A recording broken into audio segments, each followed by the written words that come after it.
নমস্কাৰ মই খাইৰুল মোৰ পাৰ্ট 18 নম্বৰ ভিডিঅ'ত to add or remove space between line and paragraph আৰু টেক্সট বৰ্ডাৰ কেনেকুৱাকৈ লগাব পৰা যায় সেইটো জানিছো।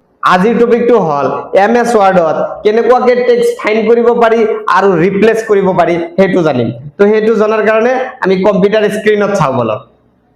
এমএছ ৱৰ্ডত টেক্সট বা নাম্বাৰ ফাইন্ড আৰু ৰিপ্লেচ কৰিবলৈ হ'লে প্ৰথমতে আমি এমএছ ৱৰ্ডটো ওপেন কৰি ল'ব লাগিব। তাৰ পিছত এই পেজত কিছুমান টেক্সট আৰু নাম্বাৰ লিখা আছে।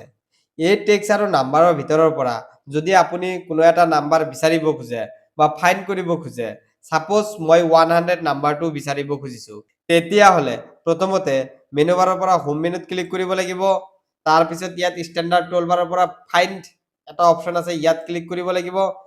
তাৰ পিছত এনেকুৱা এটা বক্স ওপেন হ'ব আৰু ফাইন্ড হোৱাট এই বক্সত যদি আপোনাক যেটো নাম্বাৰ লাগে সেই নাম্বাৰটো যদি ইয়াত এন্ট্ৰি কৰি ফাইন্ড নেক্সটত ক্লিক কৰে, তেতিয়া হলে এটা এটা কৈ আপোনাৰ নাম্বাৰটো হাইলাইট হৈ যাব।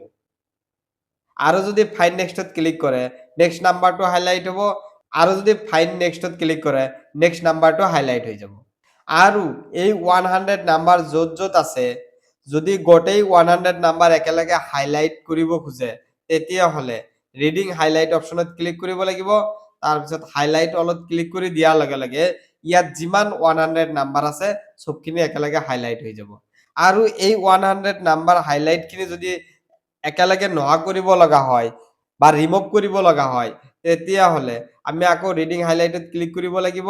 তাৰ পিছত ক্লিয়াৰ হাইলাইটিংত ক্লিক কৰি দিয়াৰ লগে লগে আমাৰ হাইলাইট খিনি নোহোৱা হৈ যাব। আৰু যদি এই 100 নাম্বাৰটো 500 নাম্বাৰেদি ৰিপ্লেচ কৰিব লগা হয়, তেতিয়া হলে আকৌ আমি মেনু বাৰৰ পৰা হোম মেনুত ক্লিক কৰিব লাগিব। তাৰ পিছত ষ্টেণ্ডাৰ্ড টুলবাৰৰ পৰা ৰিপ্লেচ অপচনত ক্লিক কৰি দিয়াৰ লগে লগে এনেকুৱা এটা বক্স আহিব।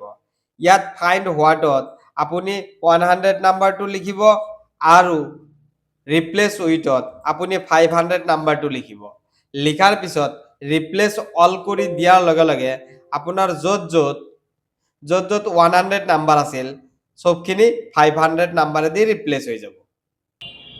তো এনেকুৱা ধৰণৰ টিচিং ভিডিঅ' পোৱাৰ কাৰণে আৰু মোৰ লগত কম্পিউটাৰ শিকিবলৈ হলে মোৰ চেনেলটো সাবস্ক্ৰাইব কৰি দিব।